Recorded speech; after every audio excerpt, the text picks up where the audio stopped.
What I wish I knew at 18 instead of 28. How to turn my strengths into superpowers. Let's get started. First up, let's talk about identifying your core strengths.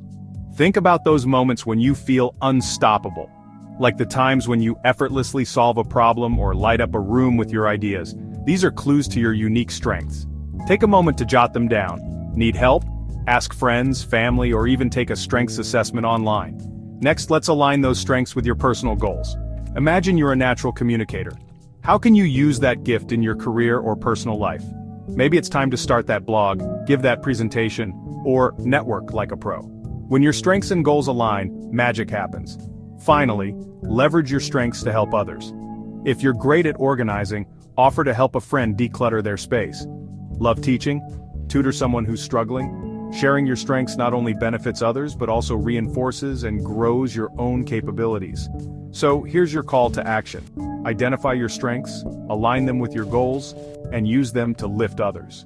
You've got the tools, now go out there and make it happen. Remember, your potential is limitless. Unlock it today. Thanks for watching. Don't forget to like, comment, and subscribe for more tips on living your best